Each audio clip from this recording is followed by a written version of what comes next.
दोस्तों, ये कहानी एक ऐसी विधवा महिला की है जिसके पति की मृत्यु के बाद एक अजीब सा सन्नाटा और खालीपन छा गया था। उसकी कोई संतान नहीं थी और परिवार का भी कोई सहारा नहीं था। दिन भर मेहनत मजदूरी करके वह अपना गुजारा करती, लेकिन रातों को अकेलापन उसे घेर लेता। सविता का जीवन किसी बोझ जैसा हो गया था। वह सोचती, क्या मेरा जीवन सिर्फ इस अकेलेपन और संघर्ष के लिए बना है?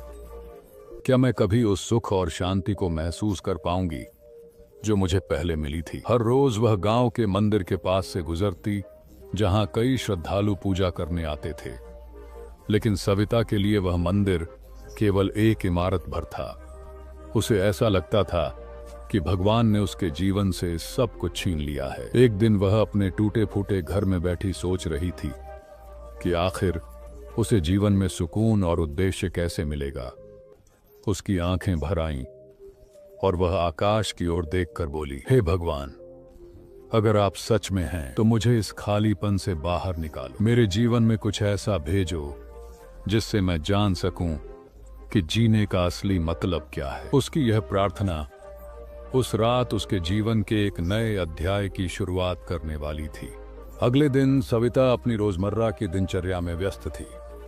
गांव के मंदिर में अचानक हलचल हुई। उसने सुना कि दूर से आए एक प्रसिद्ध साधु महाराज मंदिर में ठहरे हुए हैं। गांव के लोग उनके बारे में कह रहे थे, यह साधु कोई साधारण व्यक्ति नहीं है। उनके चेहरे पर दिव्य तेज है और उनकी बातों से जीवन बदल जाता है। सविता ने इन बातों पर ज्यादा ध्यान नहीं दिया, लेकिन उसके भीतर कुछ उसे खींच रहा था। शाम को जब मंदिर में पूजा समाप्त हुई तो वह चुपचाप वहां गई। उसने देखा साधु महाराज एक पेड़ के नीचे ध्यान मग्न बैठे थे। उनका चेहरा शांत, आंखें बंद और चारों ओर एक अजीब सा सुकून था। सविता के कदम खुद ब खुद उनकी ओर बढ़े।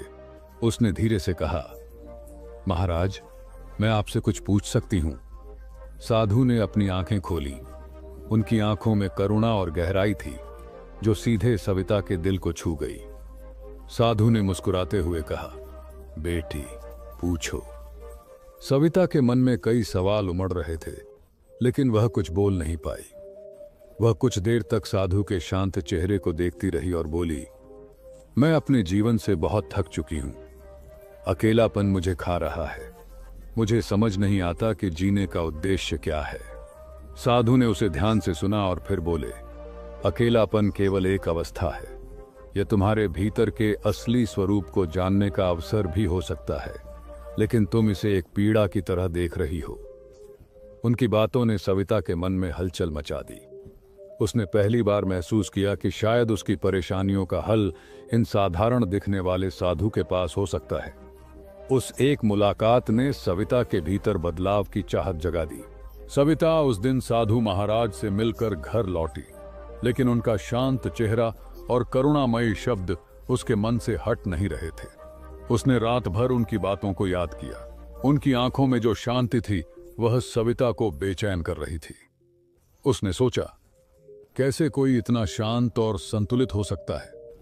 उनकी आंखों में ऐसा क्या है जो मुझे अंदर तक खींच रहा है? अगले दिन सविता फिर से मंदिर गई। उसने साधु महाराज को दूर से देखा, जो एक छोटे से चबूतरे पर बैठे हुए ध्यान कर रहे थे।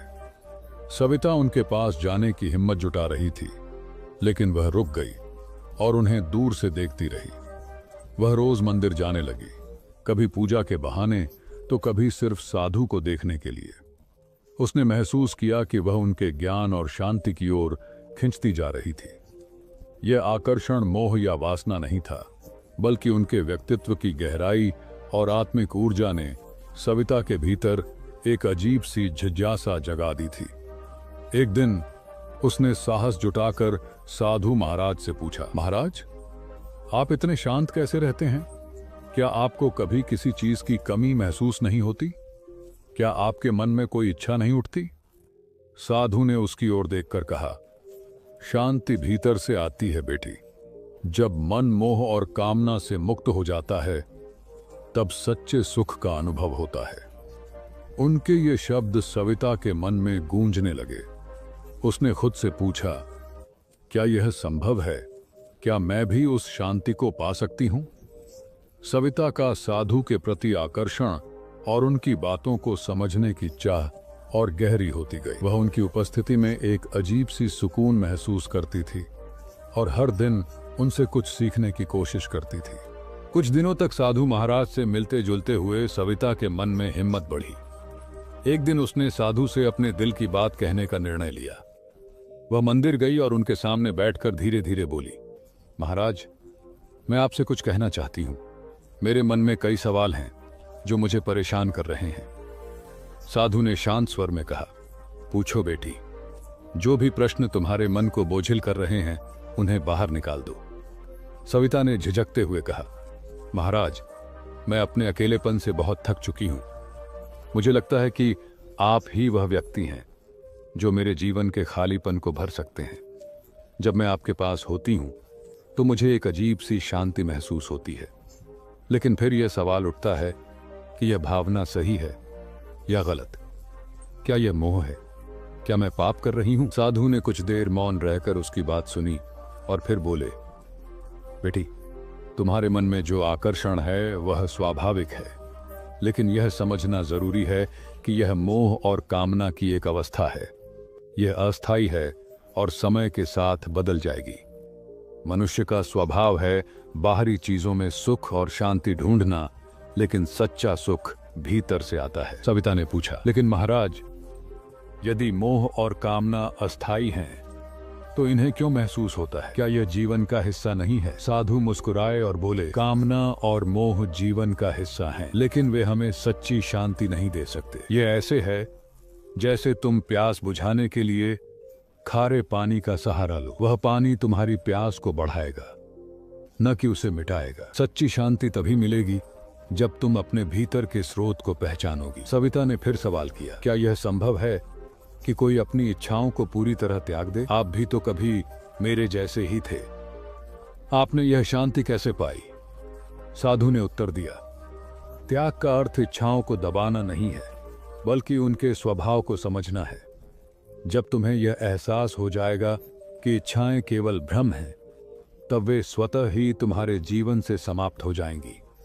जैसे दीपक के जलने से अंधकार मिट जाता है, वैसे ही आत्मा का ज्ञान पाकर मोह और वासना का अंधकार खत्म हो जाता है। सविता इन बातों से थोड़ी परेशान भी हुई और सोचने पर मजबूर भी। उसे महसूस हुआ कि उसके भीतर जो बेचैनी थी वह केवल बाहरी चीजों से संतुष्ट पाने की चाहत थी। लेकिन क्या वह इस सच्चाई को पूरी तरह समझ पाएगी? यह सवाल अब भी उसके मन में गूंज रहा था। सविता ने साधु महाराज की बातों को गहराई से सोचना शुरू किया। उनके शब्द उसके मन में बार बार गूंज रहे थे। सच्चा आनंद तुम्हारे भीतर है, इसे बाहर मत ढूंढो। उस रात उसने अपने जीवन पर विचार किया। उसने खुद से पूछा, मैं इतने समय से किस चीज की तलाश कर रही हूं? क्या वह शांति जिसे मैं साधु महाराज में देखती हूं मेरे भीतर नहीं हो सकती? अगले दिन सविता ने मंदिर जाकर साधु से कहा, महाराज, आपने कहा कि सच्चा सुख मेरे भीतर है, लेकिन मुझे समझ नहीं आता कि मैं इसे कैसे महसूस करूं। मैं हमेशा बाहरी चीजों में इसे ढूंढती रही हूं। क्या आप मुझे कोई मार्ग दिखा सकते हैं? साधु मुस्कुराए और बोले, बेटी, आत्मा का सुख पाने के लिए सबसे पहले मन को स्थिर करना जरूरी है। ध्यान और आत्मनिरीक्षण तुम्हें इस मार्ग पर ले जाएंगे।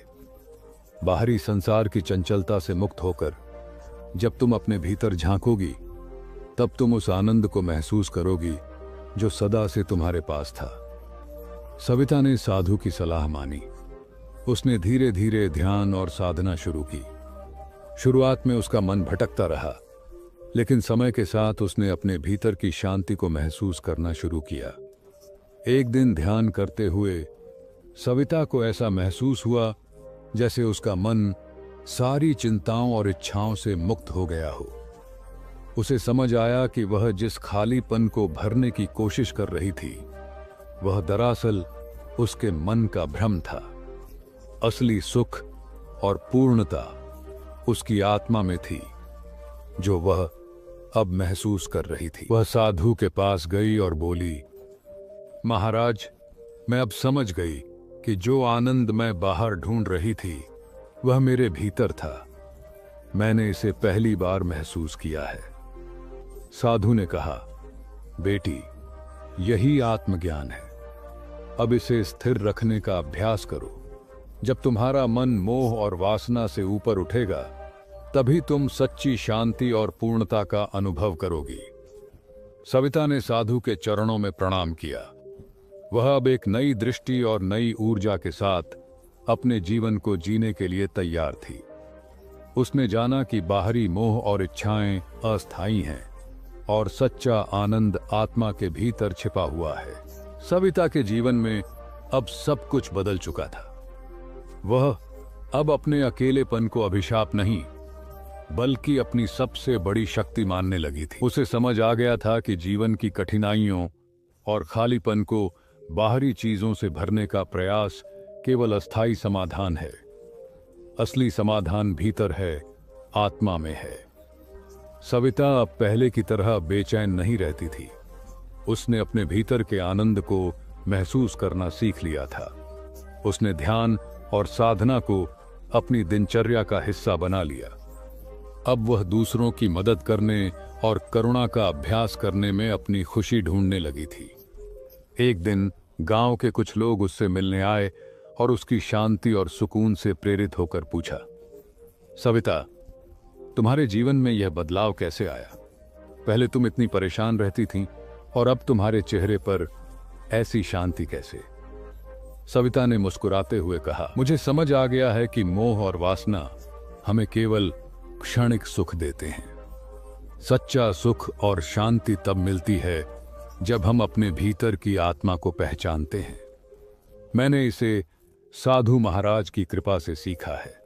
जब तक हम बाहर सुख ढूंढते रहेंगे, हमारा मन बेचैन रहेगा। लेकिन जैसे ही हम अपनी आत्मा को जान लेंगे, सब कुछ बदल जाएगा। उसके शब्दों ने सुनने वालों को गहरी प्रेरणा दी।